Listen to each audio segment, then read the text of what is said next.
Hello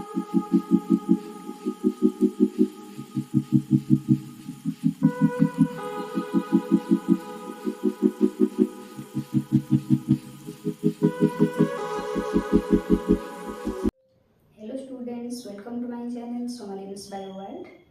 Today I am going to discuss about the process of transportation in plant.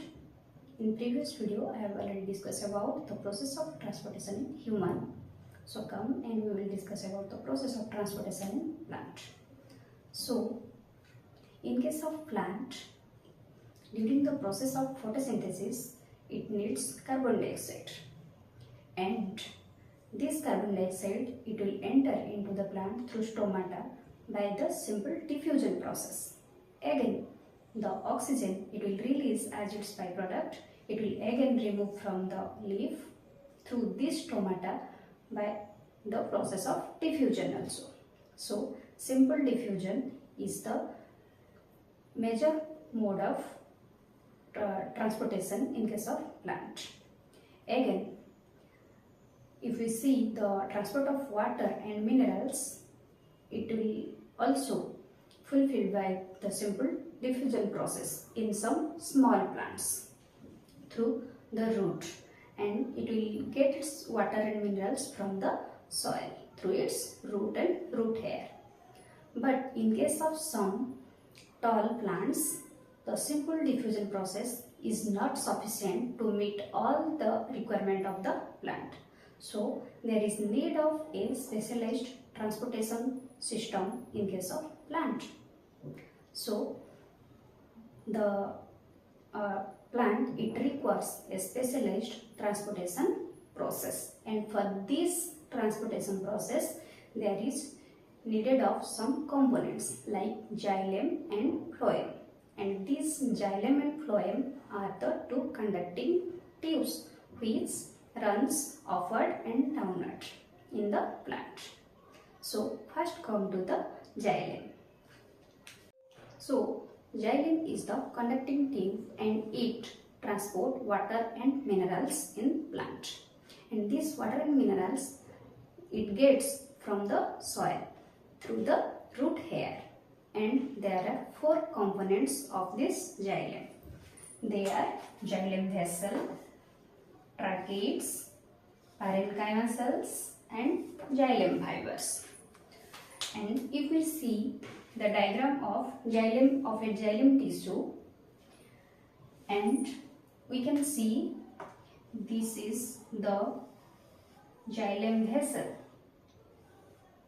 and this xylem vessel is actually it is contains some pores, and these pores it will not interfere in the transportation of the water through the xylem, and through these pores the water and minerals it interchange with the tracheids of the xylem tissue, and through this vessel the water from root it goes to stem and different parts of the plant.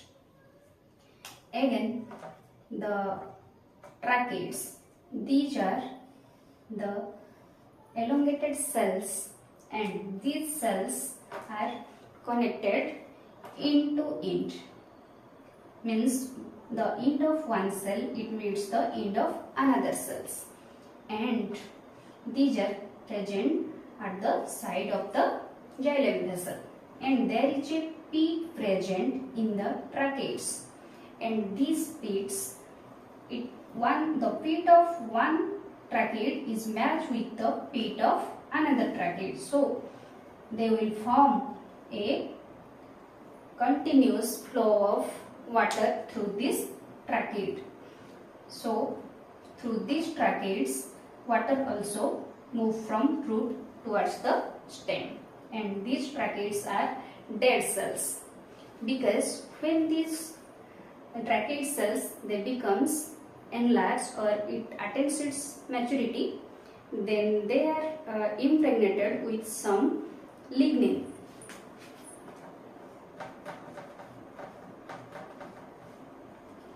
Lignin is a very sticky and hard material due to the presence of this lignin in the tracheids, it gives strength to the xylem vessel, or it keeps the xylem vessel upright in its position. So from these tracheids also water exchange, or it goes to the xylem vessel, and from xylem vessel again the water it comes to the tracheids. So between xylem vessel and tracheids the water it exchange and it goes to the upward of the plant, to different parts of the body. Then come to the parenchyma cells. So these are the parenchyma cells which are present, and these are the storage cells, and only out of these 4 types of cells, only parenchyma cells are the living cells in case of xylem tissue. So these cells store the synthesized food of the plant and it sends where there is need of the food in the plant. So the last one is xylem fiber. These are the xylem fibers.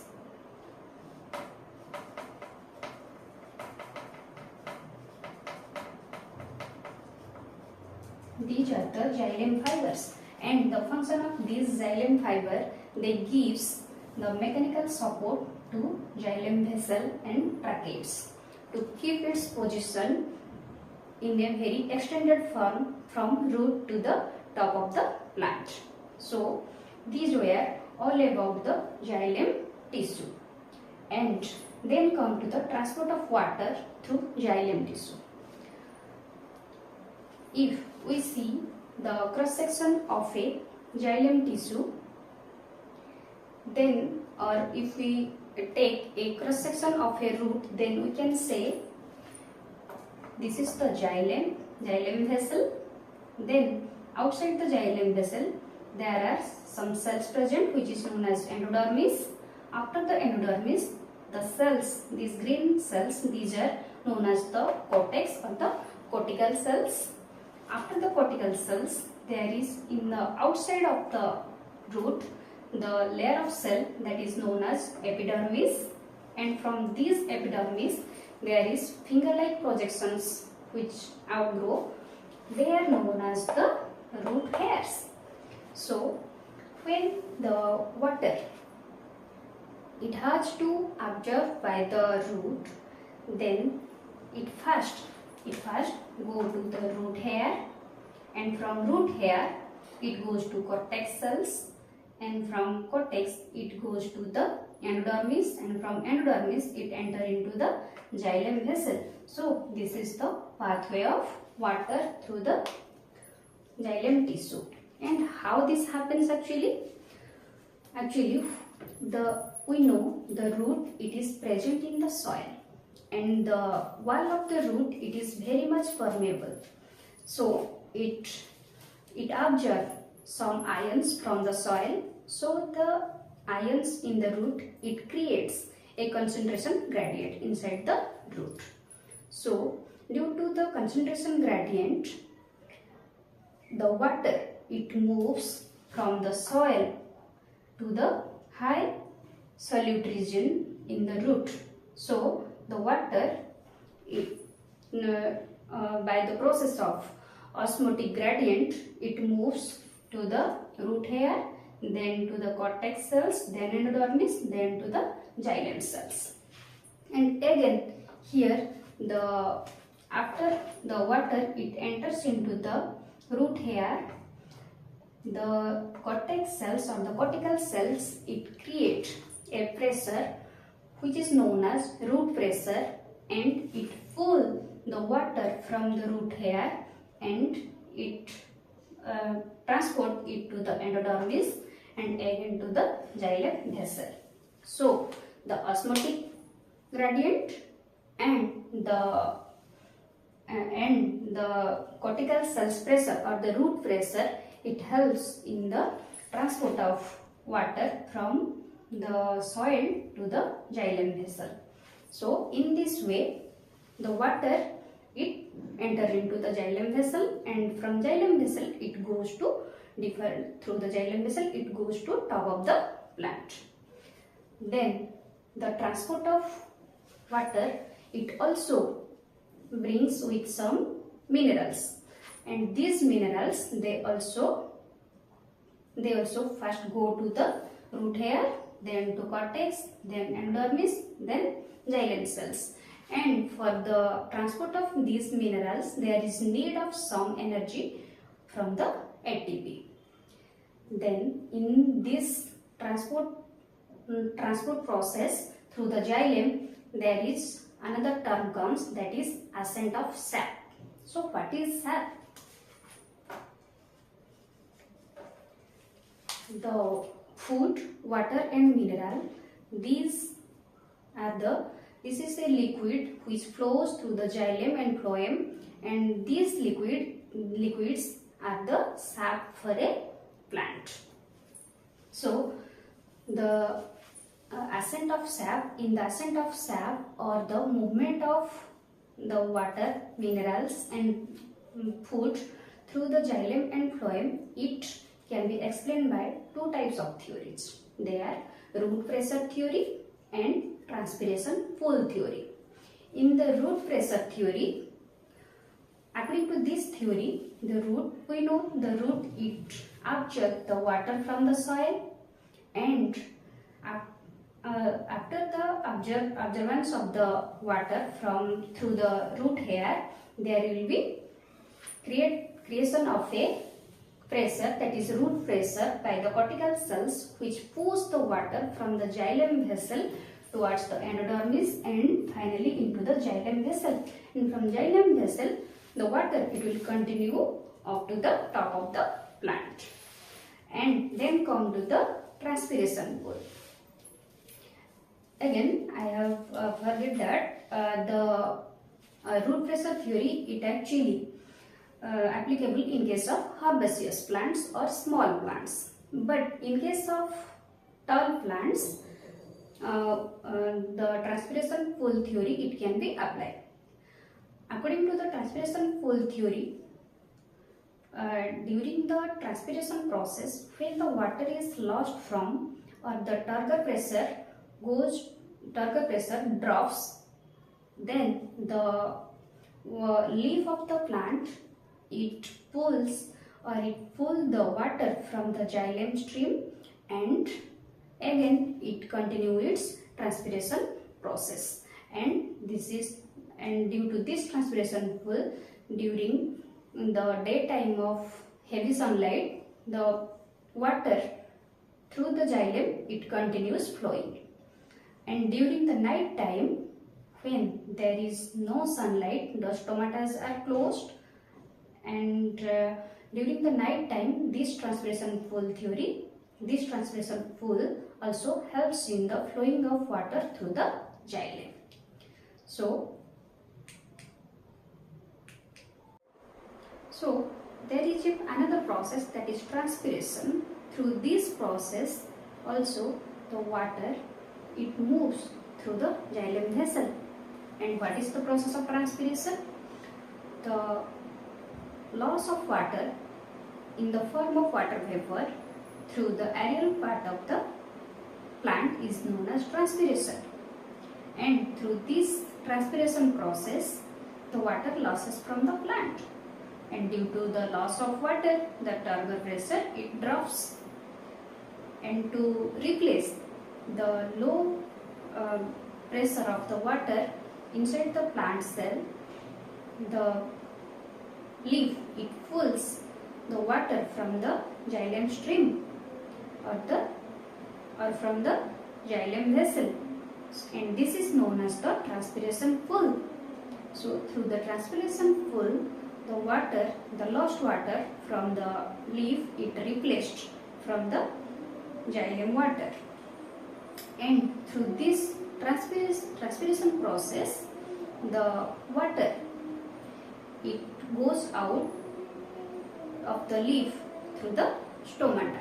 And this transpiration process it also helps in the maintenance of temperature due to loss of water through the aerial part of the plant. And this transpiration process, it can be three types. They are stomatal transpiration, cuticular transpiration and lenticular transpiration. So first come to stomatal transpiration. In case of stomatal transpiration, as we know, the leaf of the plant, it contains the stomata. During the daytime, the water that will evaporate through the process of by the sunlight, again through the transpiration full, the leaf, it will pull some water from the xylem vessel and it will again continue its transpiration process, and this is known as stomatal transpiration, and this is the major mode of transpiration in case of plant. Then come to the cuticular transpiration. This type of transpiration occurs through the cuticles of the plant, which are present in the leaf, stem and fruits and different part of the plant, and through this cuticle the transpiration process carried out. And then come to the lenticular transpiration. These the lenticles of the plant, which are present on the stem and fruit, these are present in the direct contact with the air of the atmosphere, and it connects the atmospheric air with the cortical cells of the root, which is filled with water or which is turgid or which is saturated with the water. So through these lenticles, the water they lost from the plant, and this is known as lenticular transpiration. So there is some advantages and disadvantages of the process of transpiration. So we can say the transpiration is the essential evil of the plant, because the advantages are actually it gives the excess water, or it helps in the removal of excess water of the plant, and it also helps in the temperature regulation of the plant. But if we see the disadvantages of this plant, it will exceed the advantages, because due to the loss of the water through this process, there may be a very low amount of water in the plant, and which decreases the activities of the plant and growth of the plant. So we can say the process of transpiration for plant is the essential evil. So then next come to the second conducting tube, that is phloem. Then come to the second conducting tube, that is phloem. So phloem is the food conducting tissue of the plant, and this phloem, it has also four components. They are seed tube, companion cells, parenchyma cells and phloem fiber. So the seed tubes are the actual passage of the phloem tissues, and these seed tube cells, they are aligned end to end, means the end of one seed tube cell is connected with the end of another seed tube cell, and the end of the seed tube cell is perforated and it contains some pores, and the pore of one seed tube cell matches with the pore of or the seed plate of another seed tube. So the two plates, it forms a passage for the conduction of the food from one cell to another cell. Then come to the companion cells, and these companion cells, they help the seed tube cells in the passage of food, and these companion cells, they also gives protection, or it helps the seed tube cells. Then come to the parenchyma cells. These parenchyma cells are the living cells, and this helps in the storage of the food, and it also supply the food to different part of the plant. Then come to the phloem fiber. These phloem fibers are the dead cells. Uh, Out of these four types of cells of the phloem, except the phloem fiber, all these three types of cells are living cells. But the phloem fiber, this is the dead cell. And we know that the fiber of jute, hemp, that were used are actually the phloem fibers. So then come to the transport of food through the phloem. And the process of transport of food through the phloem is known as translocation. This is known as translocation.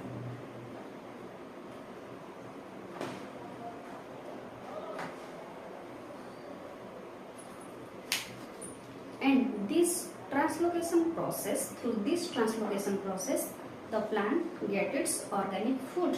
As it acquire its or it get its inorganic substances from the soil through the root, so it get its organic substances by its own preparation from the leaf. So through this translocation process, the food, it moves to different part of the plant through these seed tubes, and these seed tubes are bidirectional. When the food prepared in the leaf, it goes to downward through the seed tube, and there is some cases where also the stored food from the root, it also moves through the seed tube towards different part of the plant where there is their need. Okay, so the phloem tissues, they are bidirectional.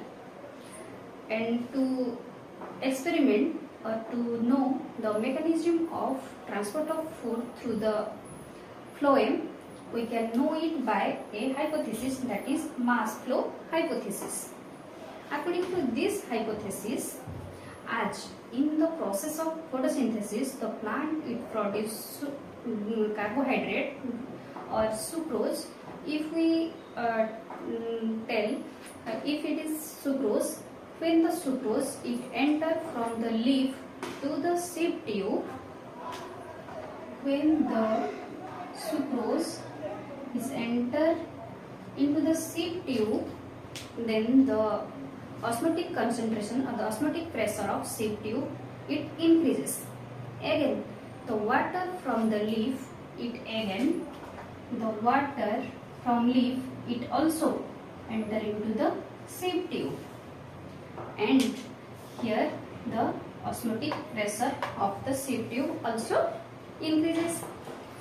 So when the glucose enters from the leaf of the plant to seed tube for the transportation, it comes with the water.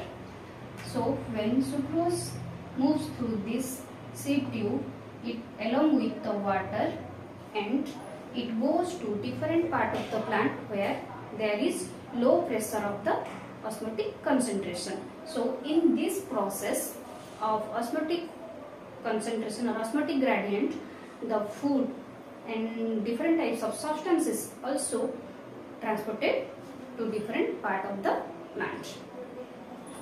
So if we take an experiment to prove the movement of food through the phloem, then we can take the stem of a plant, of a woody plant. So in that case, if we cut a ring shaped bark of the stem, then after some days we can see there is a bulging part of this bark we can see, and this is actually what? This is the accumulated food material of the plant. When the prepared food from leaf, it come to the bark where there is phloem present.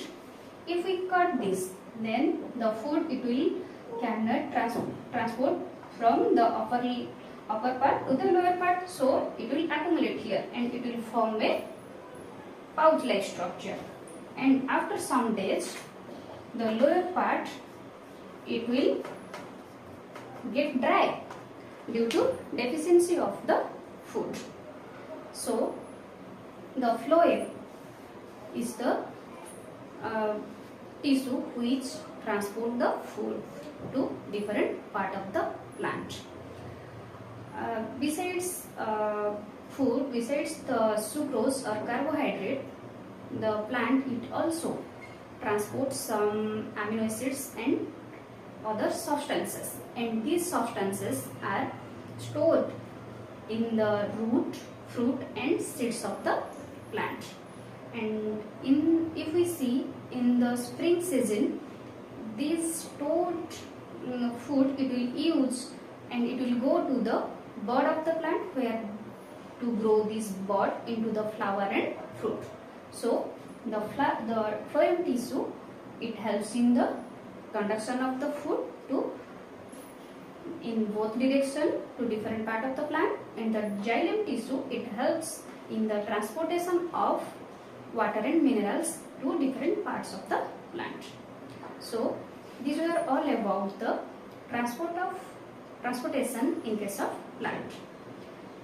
So I have finished the transportation process of life processes. So in the next class we will discuss about the process of excretion. So you have to go to my channel and check my channel for some multiple choice questions and some possible questions and previous year questions. So thank you for today.